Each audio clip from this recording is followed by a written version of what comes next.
Welcome back to Canadian Justice, where we're discussing employment law and side gigs, especially what to do if your employee's side gig is on the spicier side. Now, Mackenzie, how much of this type of thing are you seeing in your practice as an employment lawyer? I'm especially interested in how often there's this conflict between the employer and the employee over the off-duty conduct or the side gig.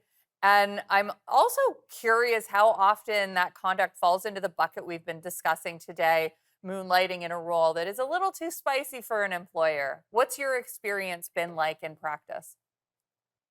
Yeah, so we definitely see a lot of these kinds of situations where the employer is mishandling, either disciplining an employee for off-duty conduct or improperly terminating them for cause, or failing to protect an employee who's being bullied or harassed for off-duty conduct, but the bullying and harassment is taking place in the workplace. So with the state of the economy, more and more employees are doing and supplementing their incomes with these side gigs, whether it's driving Uber or doing some sort of delivery service at night.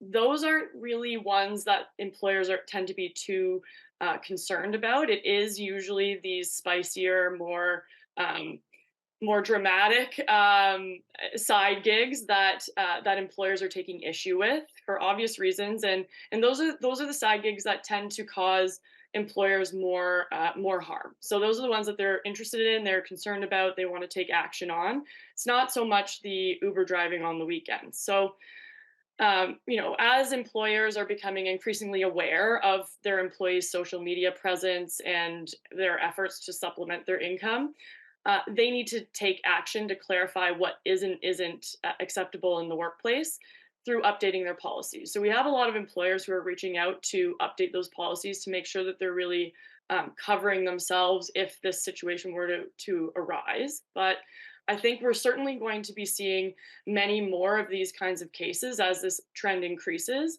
and as employees are experiencing consequences for their efforts to supplement their income. Now, if someone wants to start a side gig, what kind of advice, a side gig of any kind, what advice do you have about it? And I'm particularly interested in this issue of, a lot of people think I can just do this and my employer's not going to notice and they're not going to find out. First, what do you have to say about that? And what do you have to say more generally about starting any type of moonlighting side gig? Yeah, so if you're already employed and you're thinking of supplementing your income with some sort of side gig, my first advice piece of advice is double and triple check your workplace policies and contracts to make sure that you understand what your employer does and does not permit. You want to make sure that you're on side with your obligations with to your employer, and that's step one. Next step is if there's no policies in place, your contract silent on these things, you're going to want to make sure that you're double checking that this is something that's not going to cause my employer any harm. This side gig isn't going to cause them any embarrassment. You don't want to be starting something and behind your employer's back, trying to supplement your income that may jeopardize your main source of income, your main job.